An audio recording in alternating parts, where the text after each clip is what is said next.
Hi students and parents, thanks again for tuning in. This is Mrs. Kubrick, a third grade teacher here at Washington School. We also have Ms. Gardiazabal joining us, who is another third grade teacher here at Washington School. And together, we're going to teach you how to solve word problems.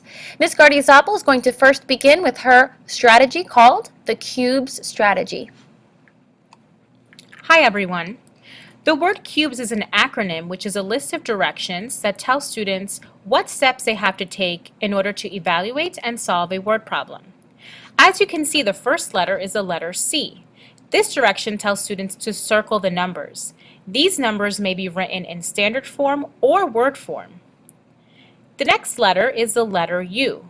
In this step, students have to underline the question in a word problem. Now, the question is usually found in the middle or the end of a word problem. There may also be more than one question, so students have to pay close attention and underline the question so that this way they know what it is that they have to do to solve the word problem. The next step is the letter B. In this step, students have to box the keywords, which will tell them whether they have to add, subtract, multiply, or divide. They are looking for words that tell them what operation they have to use to solve the word problem. The next step is the letter E, which is to evaluate. This is when students have to ask themselves what information they know and what is it that they have to do to solve the word problem. Now that they have circled the numbers, they have underlined the question, they have boxed keywords, they can come up with a plan to solve this word problem. The final step is the letter S. This is when they take all of their information and they solve the word problem. Once they have solved the problem, it is very important for students to check their work to make sure that their answer is accurate. Now I am going to demonstrate how to use the CUBE strategy in a sample word problem. Hello students and parents, my name is Ms. Gardiazabal and I am going to demonstrate how to use the CUBE strategy when solving this word problem. This word problem says, Jack read for 234 minutes last week. He read for 129 minutes this week. How many minutes did he read in all? So as you can see, I have already circled the numbers, which is the first step that is part of the CUBE strategy. The numbers are 234 and 129. The next step is to underline the question. The question here is, how many minutes did he read in all? It is very important for the students to underline the question so that they are aware of what steps they need to take to solve this word problem. This brings us to our next step, which is to box the key words. Underneath these two posters are key addition and subtraction words. When I look at this word problem, the key words that stand out to me are in all. If I look at my addition and subtraction keywords, the words in all are part of the addition keywords. So I am going to box those words. In all. It's very important to look at the whole word problem and make sure that there aren't any other keywords that may give you a clue as to what you have to do to solve this word problem. As I look back in this word problem, I don't see any other keywords. So now I have to evaluate. When I evaluate, I take a look at the numbers that I have circled, I take a look at the question that I have underlined, and the keywords that I have boxed. And I have to think to myself, what steps do I need to take to solve this word problem? Well, I know that the keywords in all tell me that I have to add. I also know that Jack read for 234 minutes last week, and he read for 129 minutes this week. The question is asking me, how many minutes did he read in all? So that means that I have to add 234 plus 129, which would then bring us to our final step, which is to solve and check your work. Now Mrs. Kubrick is going to show you how to solve word problems using the Word Problem of the Day graphic organizer. Hi everyone, this is Mrs. Kubrick. Ms. Gardiazabal just explained to us how to solve word problems using the CUBES strategy. Now I'm going to take a moment to teach you how to solve word problems using a graphic organizer. A graphic organizer will be extremely helpful for the students who like to visualize their word problems like myself. Now let's take a look at what our outline for solving word problems would look like. The first thing students want to do is read the word problem carefully, usually more than once. The second step is to go ahead and circle, underline, or highlight any key information from the problem. Once they've done so, they are going to then look at the top of their graphic organizer at the key information box on the left here. What they are going to then do is take all of the information that they've circled, underlined, or highlighted and put it in the key information box. They are then going to take a look at their visual box. This section is for showing work or for picture drawing. Now, this could be, for example, just simply writing their addition, subtraction, multiplication, or division problem and showing their work, or they can draw a picture. Now, pictures are going to be very helpful, especially for students at the lower levels like kindergarten or first grade. It's also going to be helpful for the upper grades when we get to concepts like fractions or even multiplication. At the bottom, we have a section for our solution. Once the students have all of their key information, and once the students have used their visual section to do their work or draw their picture, they are then going to write their solution at the bottom, preferably in complete sentences.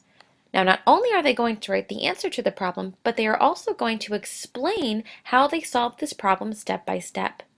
It's extremely important that the students communicate their mathematical thinking so they can therefore think more critically about the word problem. And also, it helps your child's teacher see their mathematical thinking of their students. It can then help them correct any mistakes or errors made when solving the problem. Finally, here is what an actual word problem of the day sheet looks like. At the top, there are very clear directions on how to fill out the graphic organizer, and here we see our word problem. Now, once the students have read the word problem many times, they will again go ahead and identify all key information by circling, underlining, or highlighting. They will then jot down some notes over here in the key information box. Again, our key information is any piece of information the students will need to solve their problem. Now, once they have those tools, they'll then go ahead and either drawing their pictures or doing their work in their visual thinking box. Once they've solved the problem, they're going to then go ahead and write their solution at the bottom of the sheet here. Again, this should be done in complete sentences, and it is also recommended that the students explain their mathematical thinking clearly step by step. I'm now going to demonstrate how to use the graphic organizer using a sample word problem. Hi everyone, I'm Mrs. Kubrick, and I'm going to explain how to solve word problems using the Word of the Day graphic organizer. So this word problem is exactly the word problem that Ms. Gardiazabal just demonstrated with you. So I'll reread it one more time through. And the first thing that I'm going to do when I read this word problem, I'm going to highlight all of the key information. So again, this says, Jack read for 234 minutes last week. He read for 129 minutes this week. How many minutes did he read in all? If this graphic organizer was sent home or was being done in class, the word problem would actually be right above the box here. But for video's sake, we made it bigger so you can see it at home. So step one, before I fill out my graphic organizer, I'm going to highlight all of the key information. Now that includes our numbers. So Jack read for 234 minutes last week. That's important. And the other number is also important because, of course, these are the numbers that we're going to manipulate in our word problem to solve. So again, he read for 129 minutes this week. And it says, how many minutes did he read in all? It's another key phrase.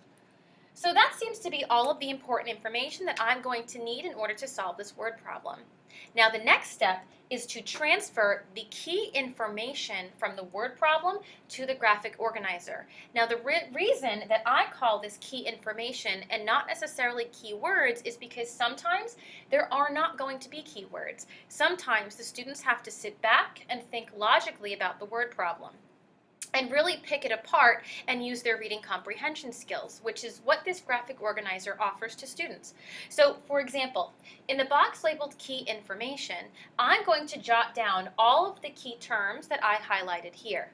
So I might write, for example, that Jack read for 234 minutes last week. I'm also going to write that he also read for 129 minutes this week, and of course I'm abbreviating here.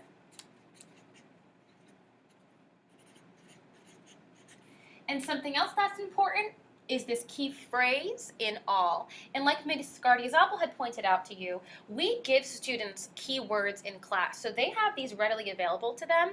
And if they are able to look at their resources, we can see here that in all, clearly addition keywords. So that tells them the math operation that they're going to have to use. So we're going to write in all as part of our key information. And something else we're going to write, we're going to write what math operation this represents. So we know exactly what we need to do in our visual thinking box. So we're going to write here, add, and we'll even underline that a couple of times, okay?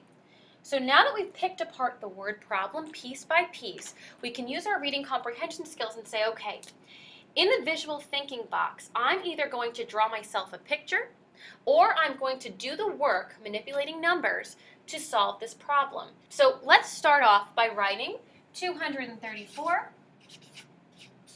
and we'll add 129. Again, we know that we're adding these two numbers because in all are addition keywords. Okay, and we also wrote that here in our key information space. So now that we have our numbers and we know our math operation, let's go ahead and add them and see what we get.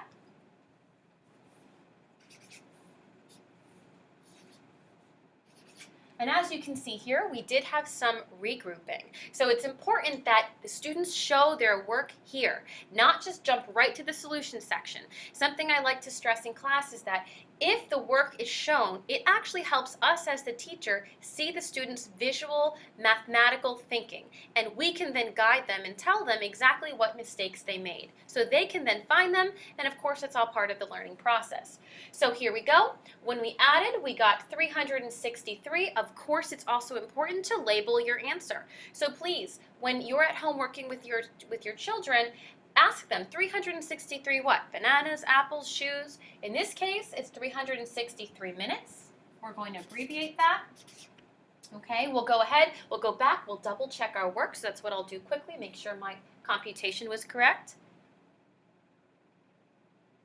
Okay, so I've double checked. I'm confident that Jack read 363 minutes in all, and because I'm confident, at the bottom here, we're going to write our solution.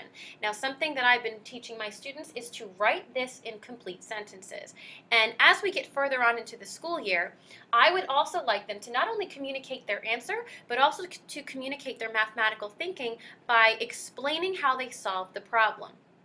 So, the first thing I want to do, my solution, I'm going to say that, using the words right from the word problem, Jack read a total of 363 minutes.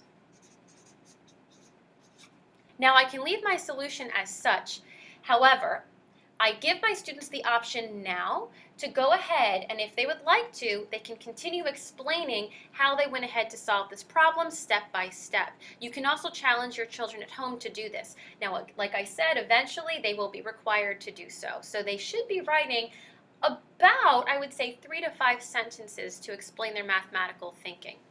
This also helps them to think more logically about the problem, because if something in their solution is just not making sense, well, then they can go back and double check their work one more time. So that is how you use the graphic organizer to break apart your word problems. It's called our word problem of the day sheet. I hope you found it very helpful. Thanks so much for watching. We hope you enjoyed our video.